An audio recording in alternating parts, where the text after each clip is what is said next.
네, 여러분 잘 보셨나요?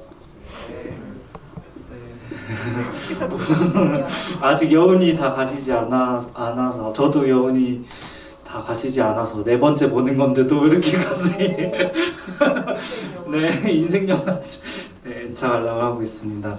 네, 저 오늘 이제 커뮤니티알 송년 영화 상영에 함께 해주셔서 여러분께 일단 먼저 감사드리고요. 지금 GB의 이제 진행을 맡은 저는 커뮤니티알에서 이제 활동을 하고 있는 소주라고 합니다. 반갑습니다.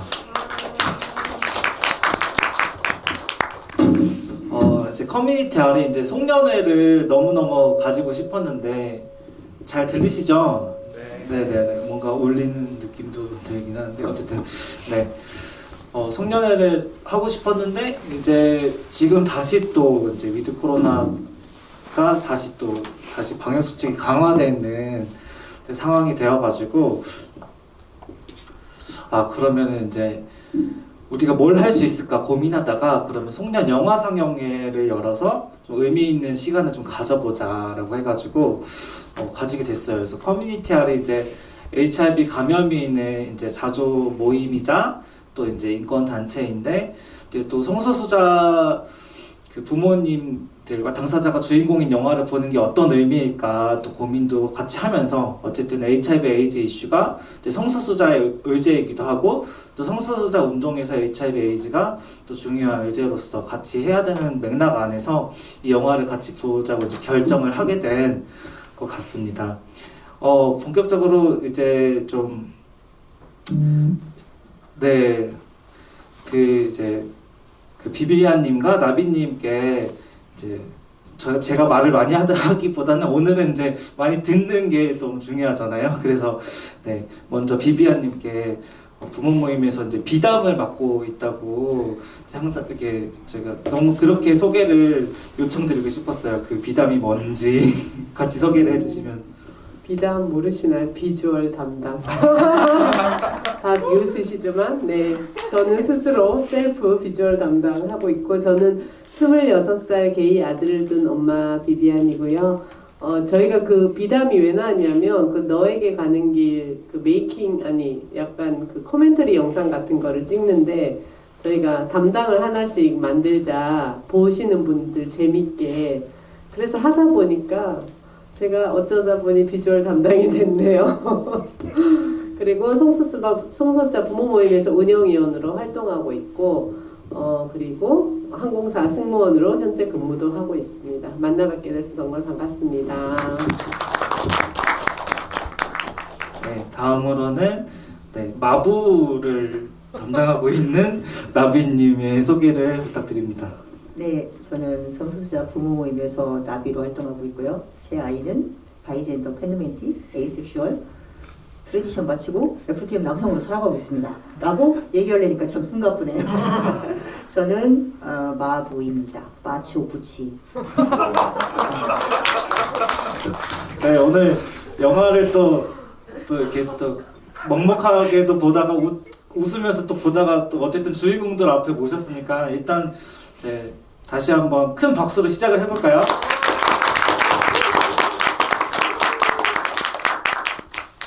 이제 여기 참가하고 함께 해주시는 여러분께 제가 이제 사전에 문자를 보내드렸을 때 오픈 카톡방 링크를 같이 보내드렸었어요. 그래서 오늘 이제 사전에 질문들도 진짜 많이 주셔가지고 그걸로도 이제 1시간이 꽉 채워질 것 같은데 혹시 이거는 꼭 말씀을 드리고 싶다 아니면 질문이 있다 하시는 분은 오픈 카톡방 그 링크를 통해서 좀 남겨주시면 제가 실시간으로 확인해서 최대한 시간을 아껴가면서 소개할 수 있도록 하겠습니다.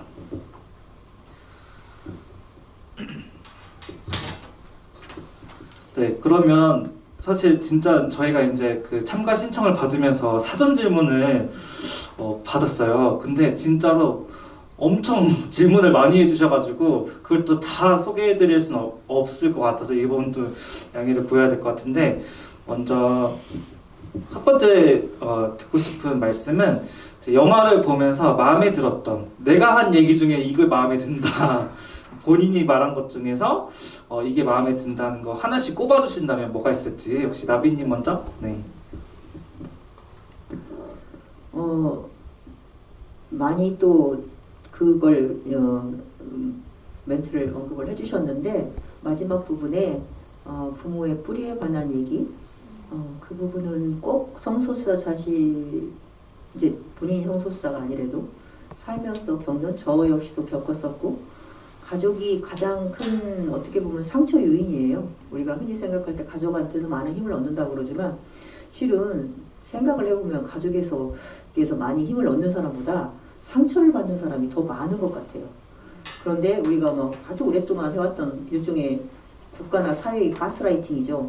충성, 효도, 뭐 순종 그런 것들이 미덕이라고 오랫동안 그렇게 당하고 살아서 그걸 저도 이제 뒤늦게 이건 우리가 뭔가 세뇌당했구나 라고 생각을 했고 실제로 가족 안에서 그렇게 가족이 힘이 되어주는 경우가 오히려 적은 것 같아요. 왜냐하면 가족도 사람이고 준비되지 않은 부모 가족이라는 게 뭐 당위성으로 어떻게 해야만 한다 하지만 실제로는 사람은 다 제각각의 히스토리도 있고 또 어떤 성숙도도 있고 다 다르기 때문에 그렇게 부딪힐 수밖에 없는데 그것도 한 공간 안에서 혈연이라고 묶여서 부딪히기 때문에 미워하는 것도 마음 놓고 미워할 수도 없고 그래서 실은 더 그게 고통 요인인데 왜 그런 것 때문에 우리는 뿌리라고 생각을 해야 되나. 단순히 그 피를 이어받았 그 몸에서 태어났다는 걸로 어떤 요즘 뭐 최재천 교수님이 세계적 이석학이라고 막 자주 그런 분이 말씀을 하시는데 어느 부모가 자손을 위해서 우리 오늘 밤 섹스를 합시다 이렇게 얘기하는 사람이 어딨냐는 거예요. 그 자식은 어떤 부부가 결혼해서 나온 그냥 자연스러운 산물일 뿐이지 자식을 뭐 이렇게 의지를 갖고 너를 위해서 너라는 어떤 존재를 내가 만들어냈다 그런 부모는 없다는 거예요.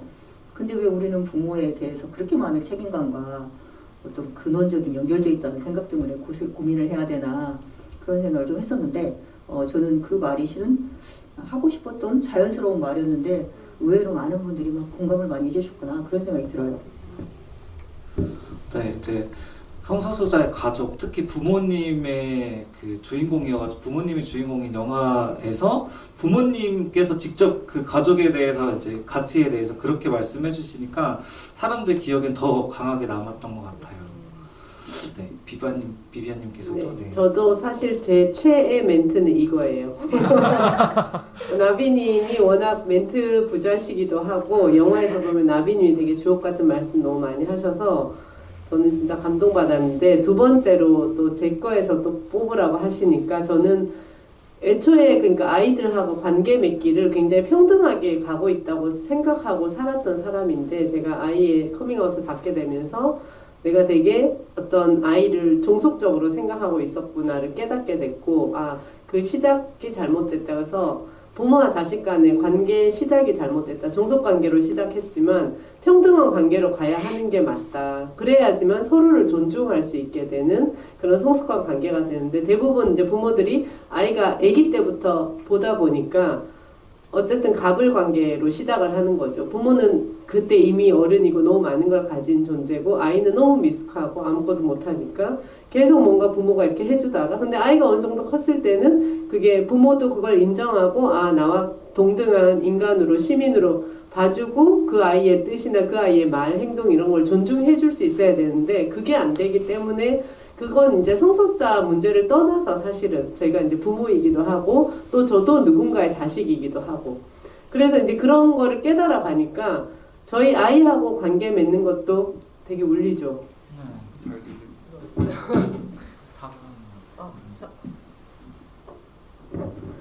이건 괜찮네요.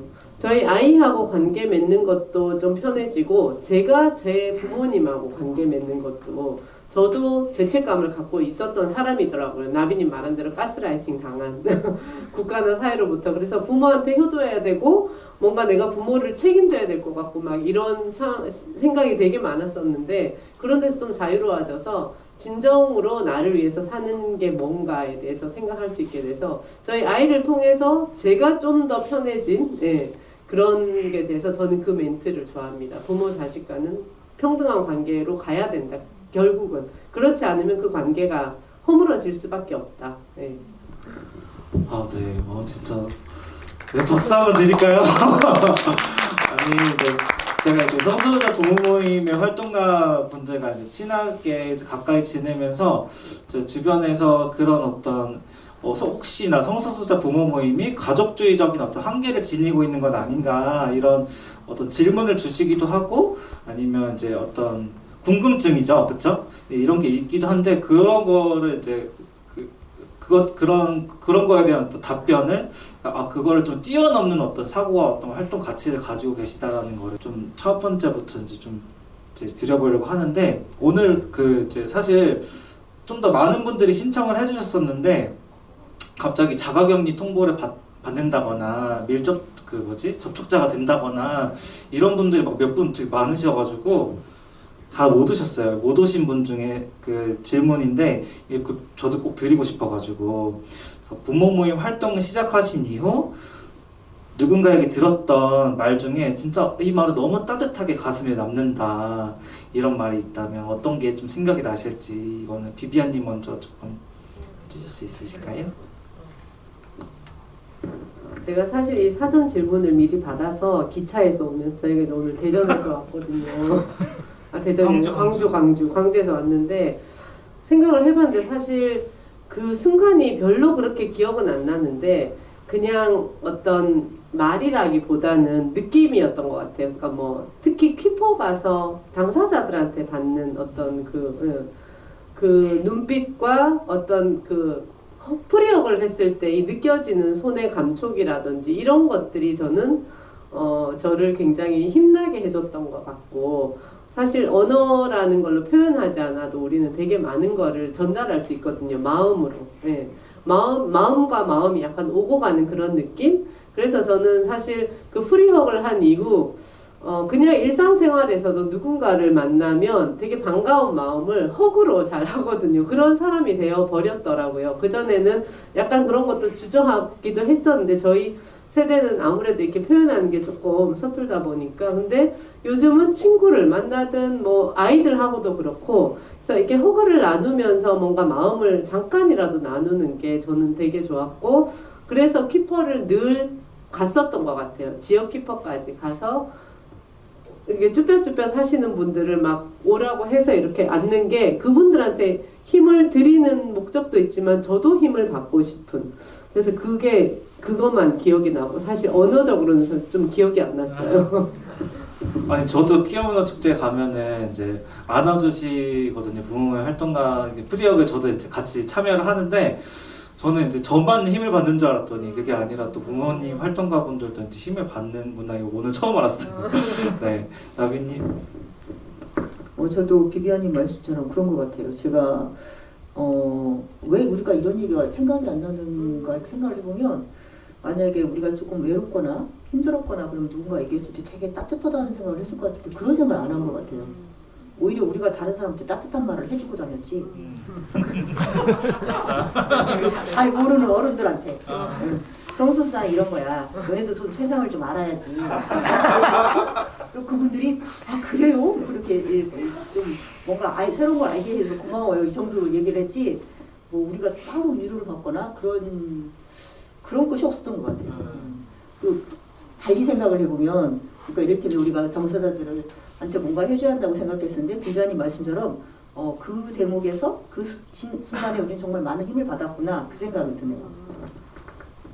제가 조금 첨언하자면 따뜻한 말이라기보다 제가 누군가한테 뭐 나비님처럼 우리 아들 게이야 뭐 이런 얘기를 했을 때 그거에 대해서 질문해 주는 사람이 좋더라고요. 그러면 사실 게이 트랜스젠더도 구분 못하는 사람 많거든요.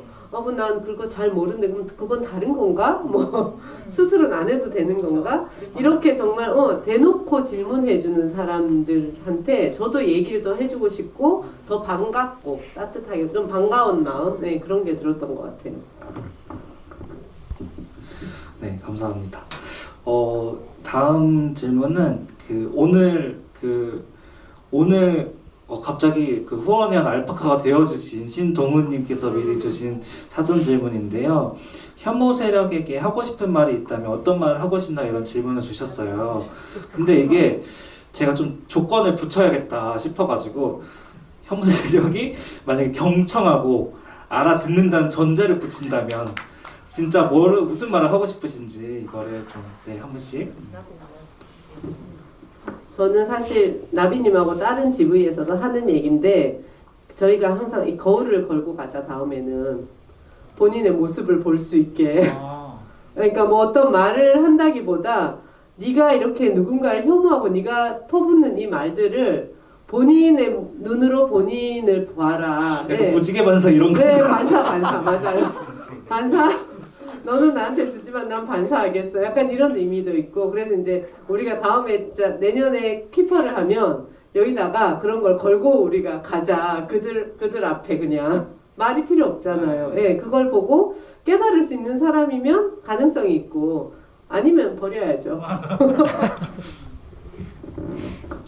맞아요. 그건 또 본인이 얼마나 안 예쁜지를 좀 보면 충격을 좀 받지 않을까요? 본인의 모습이 어떤지를 보면 좀 충격을 상시적인 사람이면 충격을 받을 텐데 그런 생각이 들었고 저는 개인적으로 그 전제를 뺀다면 혐오 세력들에게 그 혐오의 말 한마디 할 때마다 열흘씩 핏똥 싸기 이런 얘기를 좀 해주고 싶었지만 저주를 요거 한마디 할 때마다 열흘씩 핏똥 싼다 이런 저주를 좀 하고 싶었지만 그 사람들이 혹시라도 조금 경청을 할 자세가 돼 있다 그러면 그 자연은 순수를 혐오한다라고 그 생물학자들이 다 얘기하잖아요. 실제로 자연이 순수하기만 하면 도태되고 멸망할 거예요. 자연은 다양하고 변이가 있고 그것이 생명이고 진보고 계속 진화인 거죠. 그 기본적인 사실을 모르는 사람들이 자꾸 변하는 것이 없다라고 생각을 하는 거죠. 그게 얼마나 정말 답답하고 그 뒤떨어진 생각인지를 정말 어떤 자연 현상을 빌어서 그게 과학이잖아요. 우리가 눈으로 명시적으로 알고 있는 과학이잖아요. 그런 것들을 얘기를 해주고 싶어요. 그런 걸 들을 귀가 없는 거죠. 그런 자료들은 얼마나 많은데 그걸 듣지 않고 보지 않으려고 의도적으로 하니까 모르는 거죠. 좀 뭔가 경청을 할 자세가 있다면 정말 어쩌면 과학적인 근거를 갖고 얘기를 해주고 싶어요.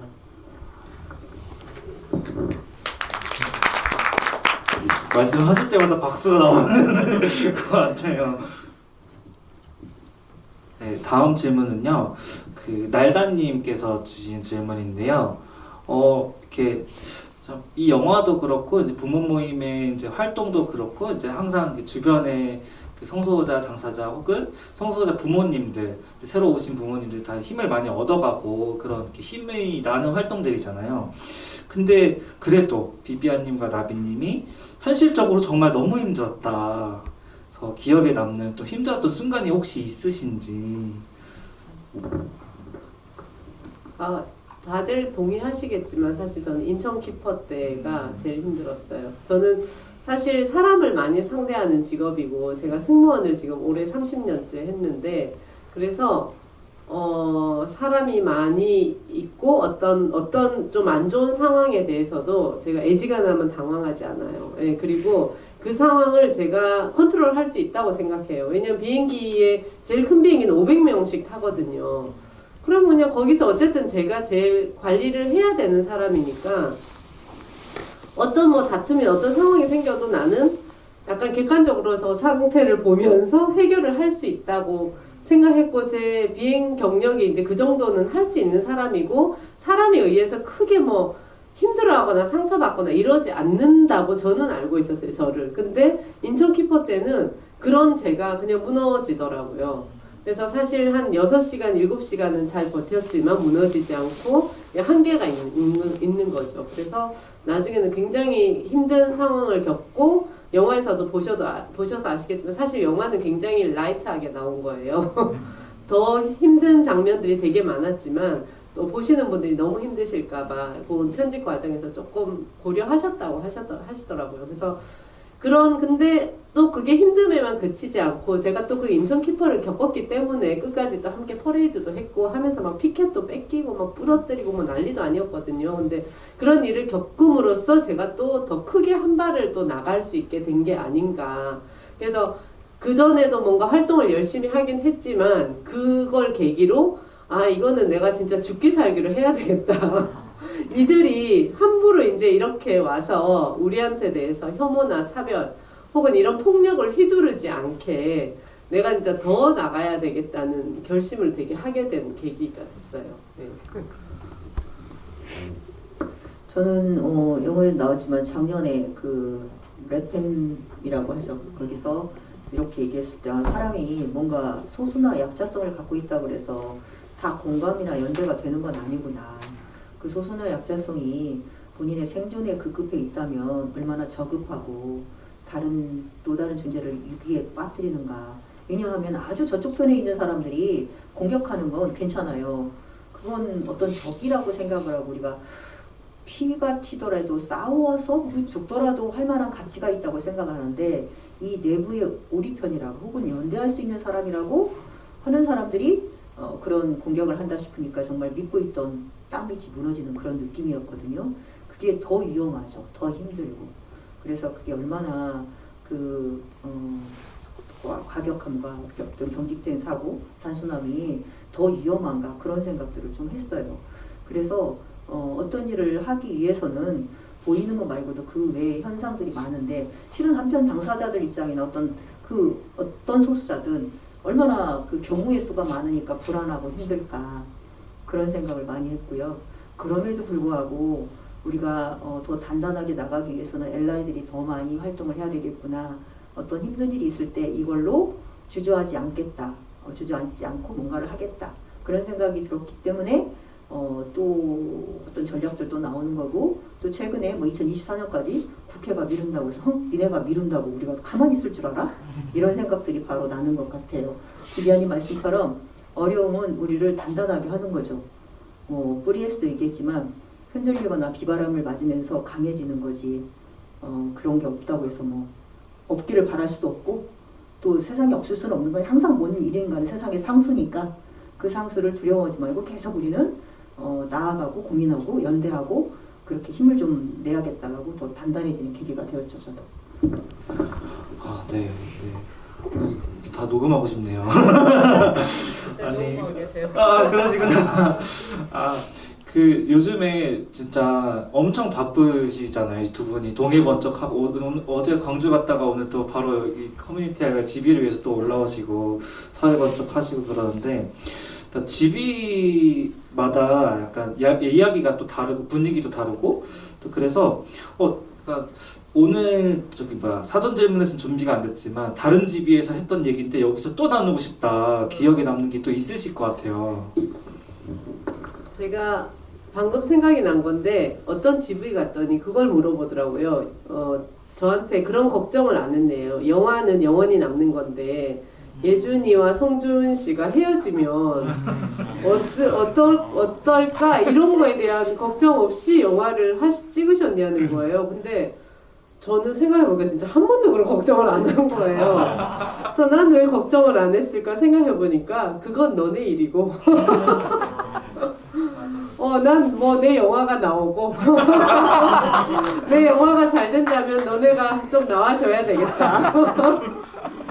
그래서 진짜 한 번도 그걸 걱정 안 하고 그냥 찍었던 것 같아요. 그래서 내가 좀 약간 다 보통 부모님이나 어떻게 당사자분들이 생각하기에는 부모님 입장에서는 그게 걱정될 수도 있죠. 나중에 헤어질 수도 있고 잘 만나다가 그럴 수 있는데 이게 영화로 계속 남아버리면 그래서 난 왜 걱정 안 했을지 제가 굉장히 이기적인 엄마더라고요. 내 영화를 위해서 너희들이 좀 희생해줘야 되겠다. 그게 좀 기억에 남네요. 저는 얼마 전에 그 질문을 받았어요. 좀 무겁고 심각할 수 있겠지만 이라는 전제로 이제 스위스 관련한 얘기를 하면서 어떻게 그런 생각을 하셨어요. 그래서 제가 그때 할 수 있는 건 그거밖에 없었어요. 어떤 삶은 사는 게 죽는 것보다 힘들 수 있는데 계속 그렇게 살라고 할 수는 없었어요 했는데 가만히 생각을 해보니까 그 생각의 이면에는 이게 있었던 것 같아요. 어떤 선택을 하든 너를 존중하겠다라는 제가 결심을 했던 것 같아요. 왜냐하면 어렸을 때 혹은 크고 난 이후에도 저희 아이가 어떤 결정을 내릴 때 그건 네가 뭘 잘 몰라서 그러는 거야. 그건 나이를 먹으면 지금 네가 달라질 수 있어. 너보다 어른이 내가 더 아니까 이런 식의 제가 얘기를 했고 그것이 아이를 존중하지 않는 자세였고 아이로서는 정말 답답했을 거예요. 부모는 항상 아이보다 오래 사는 사람이잖아요. 그럼 언제쯤 아이를 존중해 줄 수 있을까 그렇게 생각을 했을 것 같아요. 그리고 어떤 일을 했을 때 제가 굉장히 강력하게 끌어서 물론 얘의 안전을 위해서라고 생각했지만 얘한테는 저는 생각지 못하게 굉장히 큰 상처를 줬던 일이 많이 있었거든요. 생각을 해보면 아이가 어렸을 때도 본인이 트랜스젠더인 걸 모를 때, 이를테면 본인이 어떤 그 본인의 생물학적인 어떤 젠더와 자기가 머릿속에 생각하는 젠더가 다르다고 생각하고 하는 행동들을 했을 때 얘를 좀 더 존중했더라면 얼마나 좋았을까.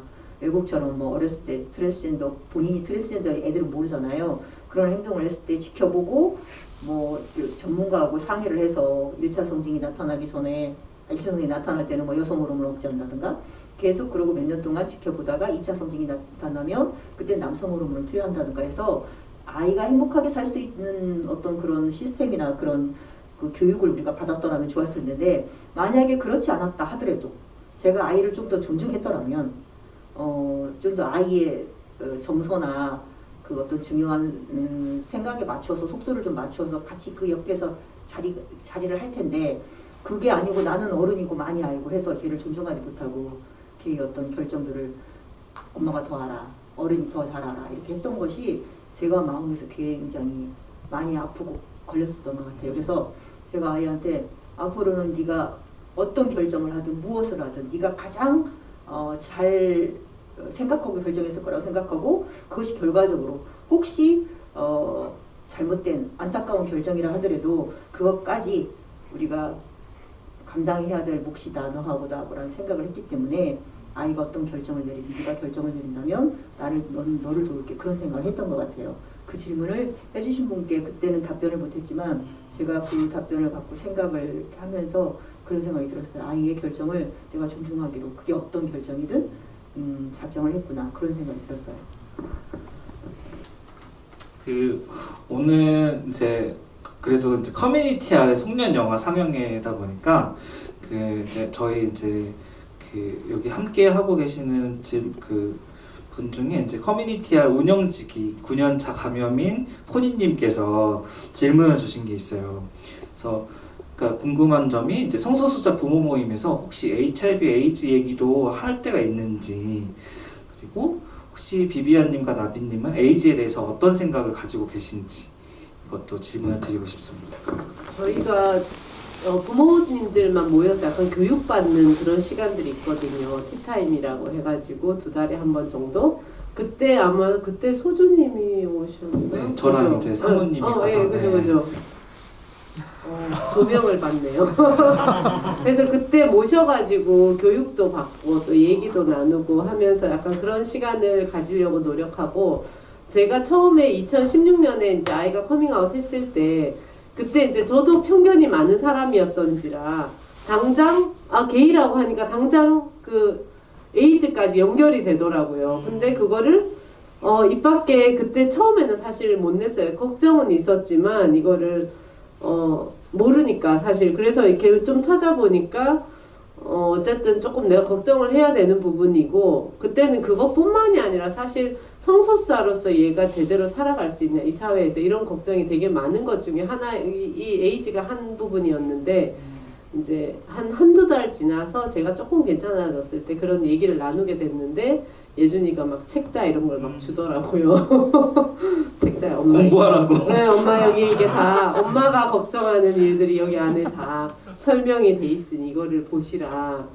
그리고 이제 설명을 워낙 예준이는 그 다정다감하게 설명을 잘해준 아이여가지고 구두로 설명도 잘 해줬고 그래서 이제 그때 다 알게 됐죠. 근데 뭐 당연히 지금은 굉장히 약이 잘 나와 있고 관리를 꾸준히 하면서 저희 남편 지미님이 41살 때부터 지병이 있어서 계속 약을 드세요. 그거하고 똑같더라고요. 고혈압하고 통풍약 그거를 매일 하나씩 드시는데 그거하고 똑같다. 아빠가 평생 그렇게 관리하고 살아야 되는 또 그렇게 또 이해를 시켜주니까 그쵸. 근데 저는 사실 그 예준이 얘기를 들으면서도 내가 왜 괜찮아지지 생각하니까 저는 조금 예준이를 존중하는 마음이 얘 뜻이 이렇고 얘가 하는 말에 대해서 되게 신뢰가 있는 엄마였나 봐요. 그래서 그 얘기를 들으니까 진짜 그 이후로부터 거짓말같이 정말 에이즈에서는 하나 이제 제가 몰라서 두려웠던 거죠. 원래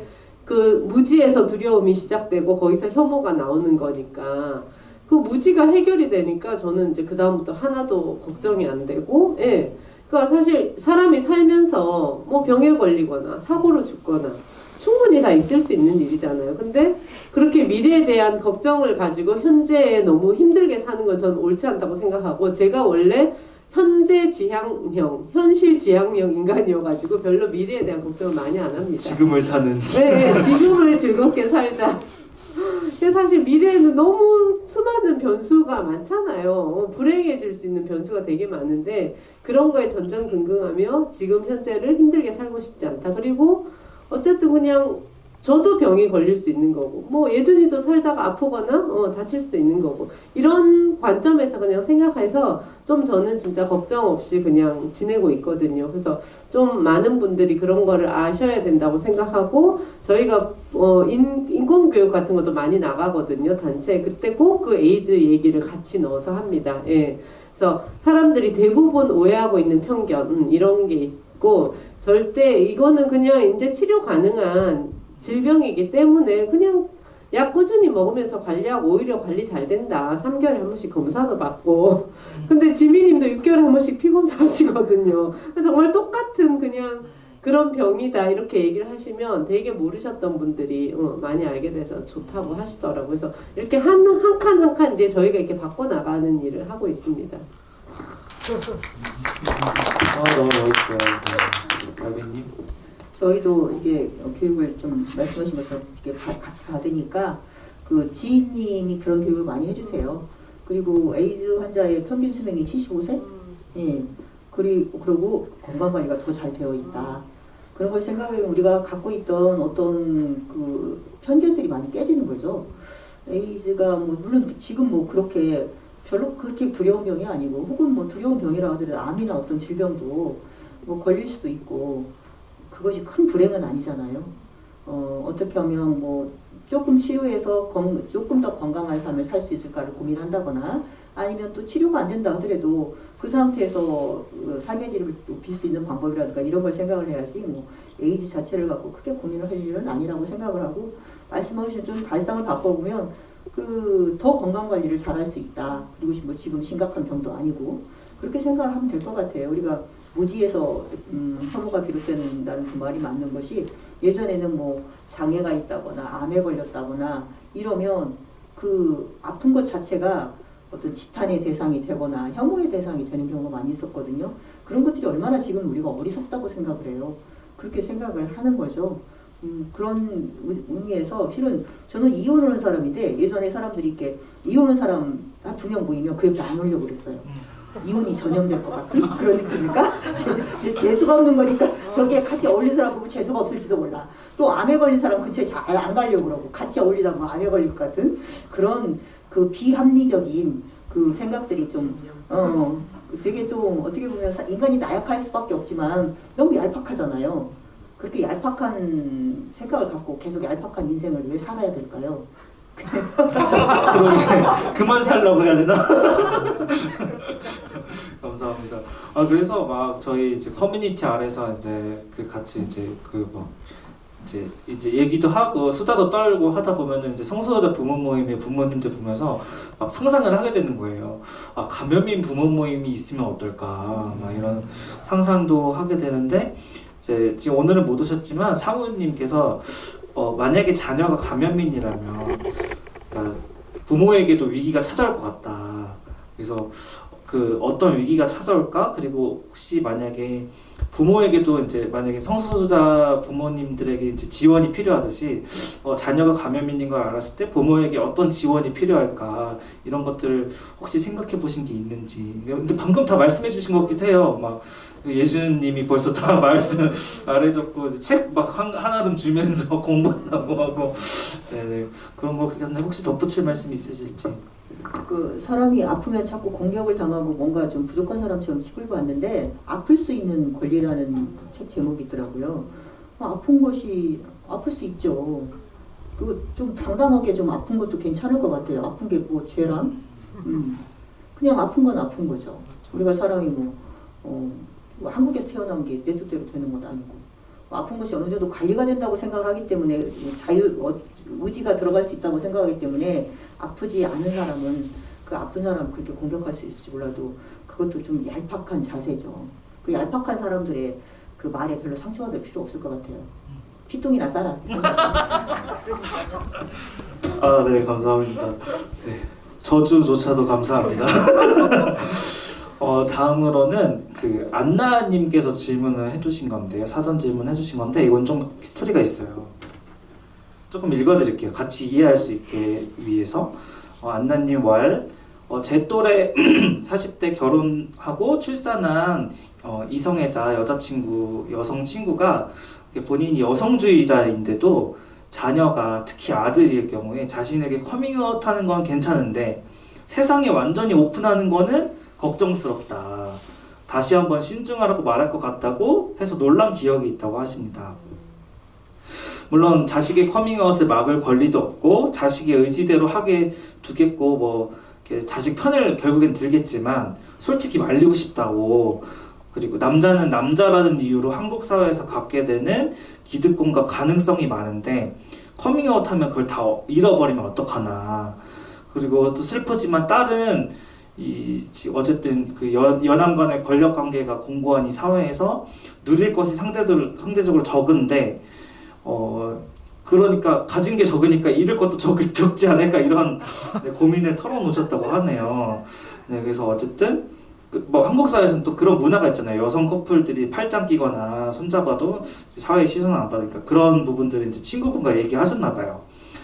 그래서 근데 이 안나님은 이제 자식이 없고 가질 생각도 없어서 미처 생각하지 못했던 부분인데, 그래서 질문은 나비님과 비비안님은 혹시 딸이 커밍아웃 했다면, 성소수자 딸이 있었다면 어떤 마음이 혹시 지금과 달랐을까? 혹시 상상해 본 적이 있으신지 이런 질문을 남겨주셨어요. 그래서 어쨌든 남성에게 더 많은 권력이 허용되는 사회에서 성소수자 딸이 있다면 어떨 것 같은지, 혹시 지금과 다른 마음일 것 같은지 질문을 주셨습니다. 저는 사실 이 질문을 미리 읽으면서 이분은 여성주의자신데 굉장히 본인이 이런 지금 공고한 이 사회를 좀 깨부셔야 되는 분인데 이런 편견을 본인이 되게 많이 갖고 있구나. 남성이 많은 기득권을 갖고 있고 그런 기득권을 잃는 게 싫다는 거잖아요. 아들이 성소수자임을 오픈하는 게. 그래서 이거는 굉장히 이중적이다. 그래서 조금 질문 자체가 그분이 있다면 본인의 갖고 있는 생각에 대해서 다시 한번 잘 생각해 보라고 했을 것 같고, 이거는 부모라는 이름으로 네가 걱정돼서 네가 오픈하는 게 걱정돼, 이런 거는 그냥 겉으로 보이는 거고 사실 속마음은 자기가 싫은 거예요.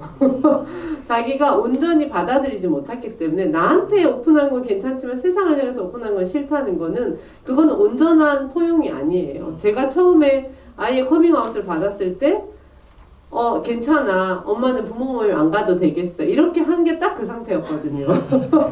근데 가서 게이라는 말도 못하고 맨날 울고 1년 동안 울고 했는데 그게 뭐가 괜찮겠어요. 그러니까 본인 스스로도 본인이 어떤 상태인지 잘 모르시는 거고, 정말 말로 쉽게 할 수 있는 그냥 나한테는 괜찮아 하지만 세상을 향해서 이거는 완전히 본인이 수용하지 못한 상태이기 때문에 그냥 그렇게 약간 변명처럼 걱정돼서 네가 기득권을 잃을까 봐 걱정돼서 그렇게 한다고 핑계 대시는 것 같고, 그리고 저는 딸이 있습니다. 예준이 밑에 여동생이 있고, 제가 예준이를 통해서 이제 알게 됐잖아요. 자식은 타자다, 진짜. 완전 다른 타인인데, 내가 내 자식이란 이유만으로 당연히 이성애자일 거라고 생각했고, 내가 이성애자니까. 왜 대부분 부모들은 그렇거든요.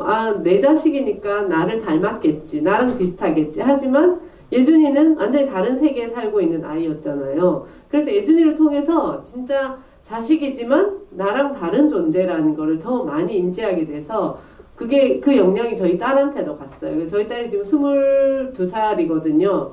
근데 아직 얘는 본인이 이성애자로 얘기한 적도 없고 동성애자라고 얘기한 적도 없어요. 하지만 그냥 저는 어떤 상상이든 해요. 뭐 동성애자건 이성애자건 뭐 나한테 얘기해주면 고맙고 얘기 안 할 수도 있을 것이다. 그리고 뭐 연애를 하든 안 하든 나한테 얘기해주면 고맙고 뭐 그렇게 생각하니까 진짜 딸하고의 관계가 굉장히 이제는 평등하게 잘 가고 있거든요. 그래서 저는 이 모든 저희 가족끼리 관계를 건강하게 맺을 수 있는 거는 우리 예준이 덕분이다. 그래서 예준이한테 항상 고맙다고 얘기해요. 네가 엄마 아빠의 이 프레임 자체를 완전히 깨줬다. 우리는 아마 네가 아니었으면 영원히 이 안에서 가족주의 안에서 내 자식은 나랑 비슷할 거야. 왜 안 비슷하지? 하면서 막 갈등을 서로 겪으면서 싸우기도 하고 살았을 텐데 이제는 완전히 다른 사람이라는 걸, 다른 존재라는 걸 확실히 인정하고 또 아이들이 성인이 됐으니까 정확히 그들을 존중해주고 그렇게 한 공간에서 잘 살아가고 있거든요. 그래서 저는 사실 딸이 성소수자라고 해도 괜찮습니다. 제가 조금 전에 뭐 피똥이나 싸라 얘기했는데 이 얘기는 취소하고 싶네요. 왜냐하면 진짜 아픈 사람한테는 그게 힘든 일일 텐데 그걸 뭐 이렇게 조롱삼아 얘기를 한 건 좀 미안하네요. 갑자기 웃자고 한 얘기지만 그건 정말 좀 잘못 얘기한 것 같고 여러분께 좀 우리 다 같이 머릿속에서 편집하는 걸로. 그런 건 사과를 하고 싶고 실은 뭐 이렇게 그런 그 혐오를 가르치는 신이 있다면 그런 신은 개나 줘라 이렇게 얘기했다. 걔한테도 좀 미안했거든요. 걔는 또 뭔죄라고 그런 미안함이 좀 있었고 방금 그런 질문하신 그런 분은 이런 것 같아요. 아직 두려움이 많으니까 이것저것이 다 걱정이죠. 실은 뭐 남자가 잃을 것이 많다. 잃을 것조차도 없는 여자는 얼마나 힘들게 살았겠어요. 실은 레즈비언 커플들도 어디 가면 되게 그 혐오의 시선을 받거든요. 남자 여자 둘이 같이 갈 때는 받지 않았던 그런 질문이나 난폭한 무례함들을 받고 있고 그러면 그나마 그 잃을 것이 많이 있으니까 가진 것이 많으니까 잃을 것이 많다라고 걱정하는 그 이면에 그 가진 것조차도 없이 이 불평등하게 살아왔던 사람은 얼마나 힘들었을까 그 생각을 좀 해봤으면 좋겠고 이런 두려움을 가진 사람은 단순히 자식이 성소수자인 것이 두려운 게 아니죠. 모든 게 두렵겠죠. 뭐 자식이나 가족이 어떤 약점이라고 흔히 편견을 갖고 있는 아픈 것도 드러내고 싶지 않을 테고 혹시 경제적으로 안 좋다든가 드러내고 싶지도 않을 테고 무엇이든 자신의 어떤 본질적인 거나 중요한 부분을 드러내서 공격받는다 싶으면 드러내지 않을 거예요. 그런데 자신을 드러내지 못하고 사는 삶이 얼마나 답답하고 힘들고 경우에 따라서 자신을 좀 뭐 이렇게 갉아먹는 그런 것인지를 모르는 거죠. 사람은 누구나 다 나약하고 힘든 부분이 있는데 그것을 본인도 좀 표현할 수 있을 만큼 튼튼해지면 좋겠고 그것을 표현했을 때 사람들이 좀 받아주면 좋겠고 근데 그것을 본인도 좀 그 부분에 좀 스스로가 단단하기가 힘들고 그것을 얘기했을 때 사회가 안 되면 그 사회는 그럼 어떻게 해야 돼요? 누군가가 바꿔야죠. 누가 바꿔야 돼요? 이 질문을 하는 사람이 바꿔야 돼요. 왜 사회가 이런 내 아픈 부분을 드러냈을 때 공격을 받을까 봐 두려워해야 되는 사회지? 그러면 이 사회가 바뀌려면 어떻게 바뀌어야 되지? 이 질문을 하는 사람이 바꿔야겠죠. 이 질문조차도 할 필요가 없거나 안 하는 사람은 바꿀 수가 없잖아요. 거기서부터 시작해야겠다라고 하는 게 성숙한 인간으로서 한 걸음 나아가는 자세죠. 계속 나아가지 못하고 멈칫거리면서 자꾸 방어만 하려고 한다는 건 어차피 사람이 한 번 태어난 인생에서 왜 그러고 살을까요? 이런 얘기를 하면 오늘 뼈 때리는 말씀 엄청 많이 해주시는 것 같아요. 네, 그래서 사실 이제 그 성소수자 남성이라고 해도 이제 그게 남성이라는 이유로 똑같이 대우받지 않잖아요, 사실은. 그 안에 또 가지고 있는 여성성도 있고 사실 되게 엄청 복잡하고 복합적인 그런 시선을 좀 우리가 같이 가질 수 있는 노력을 해야겠다. 저희가 한두 분의 오픈 카톡방을 통해서 질문을 한두 개를 더 받아도 시간이 괜찮을 것 같거든요. 그래서 사전 질문을 혹시 미처 못 주신 분 중에 이거 꼭 질문하고 싶다 하는 게 있다면 오픈 카톡방에 남겨주시면 제가 이제 같이 진행을 해보도록 하겠습니다. 네, 메리타시님의 질문은요. 일단 나비님께는 신통이가 몇 살인지 그리고 어떻게 같이 살게 됐는지 이런 질문을 주셨고요. 그 비비안님께 질문 주신 거는 이제 영화나 드라마 좋아하시는지 최근에 재미있게 본 작품이 무엇인지 질문을 주셨습니다. 이거 정말 개인적인 팬심에서 나온 질문 같아요. 네, 신통이가 몇 살인가요? 신통이가 14살이고요. 네. 어렸을 때 이제 저희 친구가 뭐 성남 모란시장 가다가 컵독이라고 해서 데려온 개인데 이렇게 굉장히 조금 커졌고 그리고 어렸을 때 되게 좀 아파서 죽을 뻔했는데 신통하게 살아나서 이름을 신통이라고 지었고 저희 한결이가 가끔 지가 심술이 나면 심통이라고 하죠. 그래서 현재 그 강아지 그 전에 있던 강아지들하고 이렇게 3마리 있다가 지금 2마리는 무지개다리를 건넜고 1마리 있는데 되게 또 영화에서 보셨던 것처럼 카메라를 좋아하고 또 지가 이제 공주처럼 생각을 해가지고 나비님이 김희선 공처럼 김희성처럼 그렇게 아웅다웅하다가 현재 제가 지금 서울에 노조 위원장 때문에 하느라고 서울에 올라와 있거든요. 그래서 강아지를 제 케어를 못해서 저희 한결이가 지금 데리고 있습니다. 이 근처 5분 거리에 저희 신통이가 살고 있어서 한 번씩 놀러 와요. 굉장히 기가 가렵겠네요. 네, 다음에 비비안님, 네, 영화나 드라마 좋아하시는지. 저는 사실 영화 드라마 되게 좋아하는데 요즘 바빠서 사실 못 보고 있고 최근에 본 게 이제 DP, 무브 투 헤븐 뭐 이런 거. 그러니까 제가 영화 드라마를 되게 좋아했고 사실 약간 달달한 드라마도 좋아했어요. 연애 얘기. 근데 예준이 커밍아웃 받고 나서 보니까 너무 다 이성의 중심인 거예요. 그래서 좀 꼴보기 싫어가지고 그래서 약간 로코 이런 거 예전에 진짜 잘 봤거든요. 근데 이제 멀어지더라고요. 저도 이제 감정이입이 안 되는 거예요. 아니 왜 다 이성의 중심이야? 그래서 이제 보다 보니까 DP는 저희 예준이가 지금 군대 가 있어가지고 걱정돼서 안 볼까 했는데 또 저희 딸이 또 드라마 광이기 때문에 엄마 이거 너무 재밌다 그래서 봤더니 진짜 되게 재밌게 잘 만들었고 무브 투 헤븐은 보면서 되게 죽음에 대해서 좀 저도 미리 생각을 많이 하게 된 드라마예요. 그래서 안 보신 분들 있으면 꼭 보시기 바랍니다.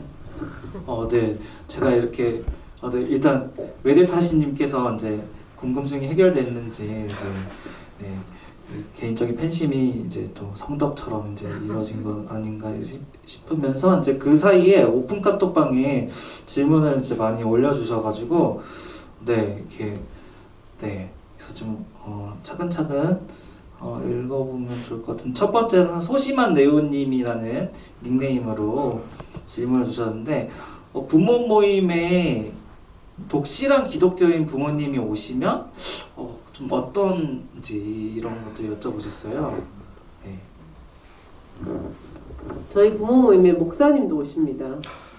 커밍아웃 받으신 어떤 분은 목사직을 내려놓고 오시고 그 반대 집회 퀴어 축제 반대 집회를 주도하신 분도 계셨고 그래서 오셔서 사실 예후는 한 80%는 거의 수용이신 것 같고 한 20%는 좀 아니신 것 같기도 하고 그죠? 현실적인 네, 그 목사님의 경우에 목사직을 내려놓고 오셨는데 아직 당당하게 내가 목사지만 알고 봤더니 이건 잘못됐다.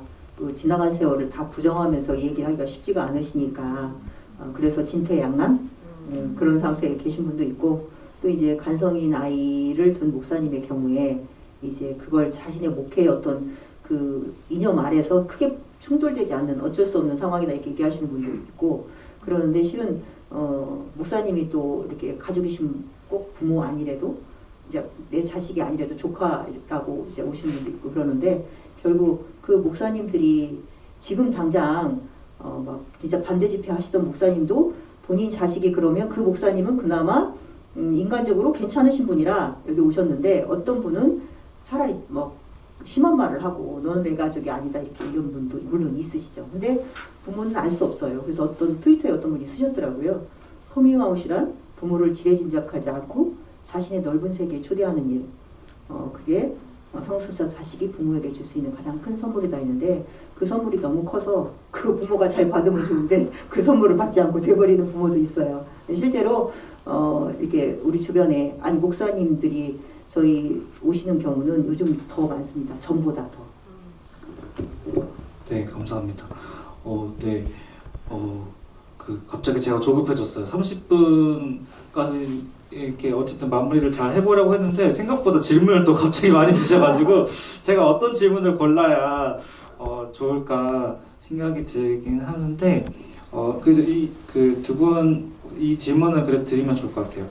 올해 고등학교에서 첫 직장 생활을 하게 된 교사라고 소개해주신 연남동 그린티님께서 이제 보수적인 학교라고 하네요. 그래서 나비님과 비비안님 어떤 방식으로 직장 생활을 하면서 좀 어떻게 대응을 하셨는 조언을 받고 싶다고 합니다.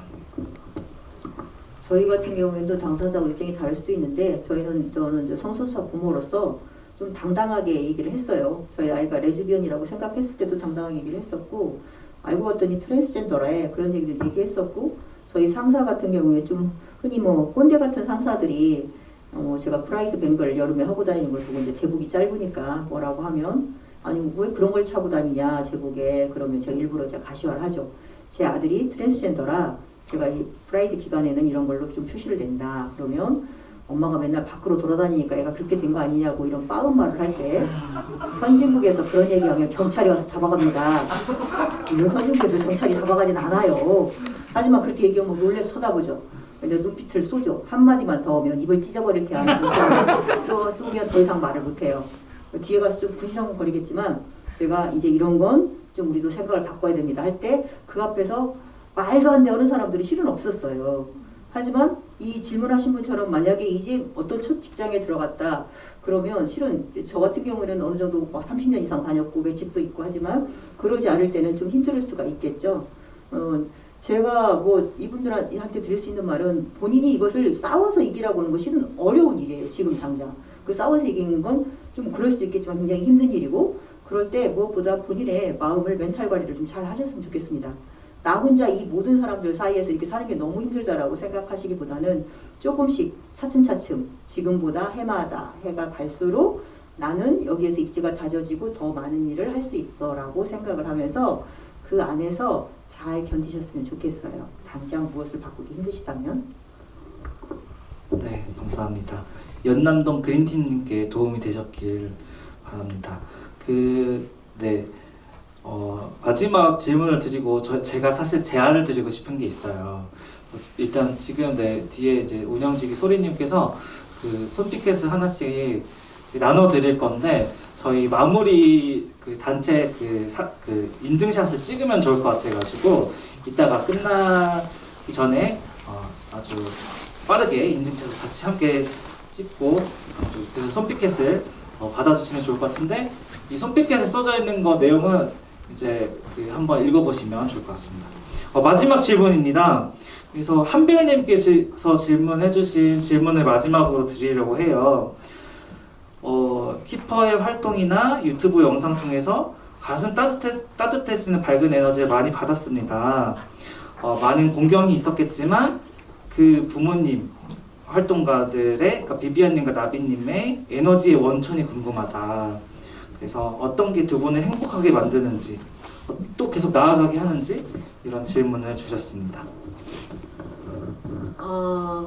이런 자리인 것 같아요. 지금 떠오른 게 저희를 무한히 이렇게 응원해 주시는 그리고 저희한테 뭔가 힘을 얻었다고 얘기해 주시는 우리 당사자분들도 많으시고 그러니까 저희가 GV를 사실 이제 지금 한 달째 거의 매일 하루에 뭐 2개, 3개씩 갈 때도 있고 그렇게 계속 다니면서도 지치지 않는 이유는 저희를 만나면 너무 즐거워해 주시고 영화에 대해서 함께 얘기 나누고 싶어 하시고 영화로 인해서 힘을 많이 받았다고 응원해 주시고 그러니까 이런 거를 계속 이게 되게 사랑받는 느낌? 그러니까 누구나 사람은 되게 사랑받고 싶잖아요. 근데 저희 아이들도 아닌 이 많은 분들이 저희를 너무 사랑해 주시니까 뭐 제가 트위터를 또 시작했거든요. 팔로워 수가 막 늘어가고 제가 뭘 올리면 막 리트윗 해주시고 그분이 좋아요. 경쟁하신다고. 네. 저희 방금도 눈 오는 데서 또 영상 찍어서 또 트위터에 올렸잖아요. 그래서 이런 거를 하면서 반응을 바로바로 받는 거 이런 게 되게 힘이 나고 그래서 제가 트위터를 이래서 하는구나 되게 반응이 빨리빨리 오더라고요.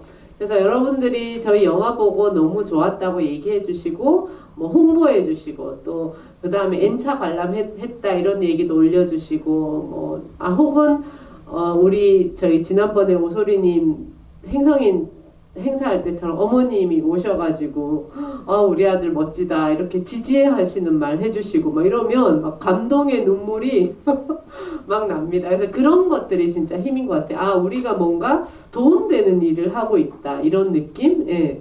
그러니까 내가 나로서 행복하게 살면서 이 활동이 도움이 된다면 너무 좋은 거죠. 그래서 그런 게 저희를 계속 유지시켜주는 힘이고 더 앞으로 나갈 수 있게 해주는 힘인 것 같아요. 좀 진실을 얘기하는 게 힘인 것 같아요.